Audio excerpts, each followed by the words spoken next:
রাজনৈতিক দল বিএনপি কেন তারা এই ফ্যাসিবাদের একটি বড় স্তম্ভ প্রেসিডেন্টকে ক্ষমতায় রাখতে চায়, বহাল তবিয়তা রাখতে চায়, এটা আমাদের বোধগম্য না। আমরা দেখতে পাচ্ছি ফ্যাসিবাদ বিরোধী আন্দোলনে যারা ভূমিকা পালন করেছেন, রাজপথে রক্ত দিয়েছেন, অধিকাংশ রাজনৈতিক দল একদিকে, ছাত্র সমাজ একদিকে, আর বিএনপি হাঁটছে অন্যদিকে।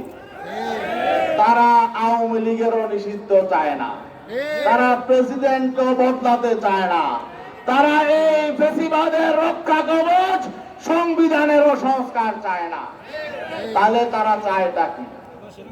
তারা চায় বিগত 53 বছর যেভাবে বাংলাদেশে লুটপাটের রাজনীতি হয়েছে, যেভাবে বাংলাদেশে বৈষম্য তৈরি করা হয়েছে, যেভাবে বিভিন্ন এলাকায় দানব তৈরি করা হয়েছে, যেভাবে লুটপাট হয়েছে, দুর্নীতি হয়েছে, সেই রাজনীতি আবারও বহাল থাক। আমাদের মনে হয় তারা এটাই চায়। তাহলে কেন এত মানুষের রক্ত গেল? কেন ছাত্ররা রক্ত দিল? কেন অভ্যুত্থান হলো? কেন এটাকে বিপ্লব বলা হয়? আমরা কোন বিশেষ রাজনৈতিক দলের প্রতি আমাদের বিদ্বেষ নেই। আমরা চাই বাংলাদেশকে যারা ভালোবাসেন, বাংলাদেশের জনমানুষকে যারা ভালোবাসেন, যারা গঠনমূলক রাজনীতি করে, যারা সত্যিকার অর্থে রাজনৈতিক দল, যাদের মধ্যে রাজনৈতিক সংস্কৃতি আছে, তারা বাংলাদেশে রাজনীতি করবে, এতে কোনো বাধা নাই। কিন্তু যাদের চরিত্রে রাজনীতি নাই, যারা আসলে কোন রাজনৈতিক দলের সংজ্ঞায় করে না, যারা বাংলাদেশকে ভালোবাসে না, যারা বাংলাদেশের মানুষকে ভালোবাসে না, তাদের রাজনীতি করার কোন অধিকার বাংলাদেশে থাকতে পারে না।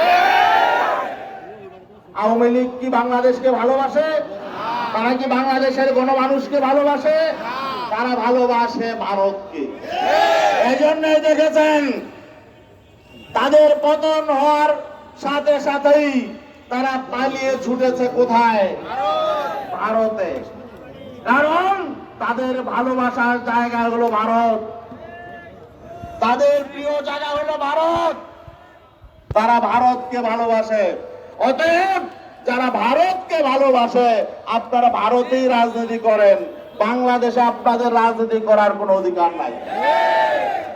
আজকে আমরা সকল ফ্যাসিবাদ বিরোধী আন্দোলনে যেসব রাজনৈতিক শক্তি, সামাজিক শক্তি, ছাত্র জনতা, শ্রমিক, তাদের প্রতি আমরা আহ্বান জানাতে চাই, এখন বিভেদের সময় নয়।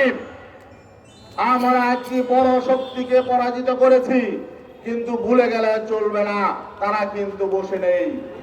তারা ঘরে বাইরে ষড়যন্ত্র করছে, তারা উস্কানি দিচ্ছে, তারা আমাদের সংখ্যালঘু সম্প্রদায়কে উস্কানি দিচ্ছে, আমাদের শ্রমিকদেরকে উস্কানি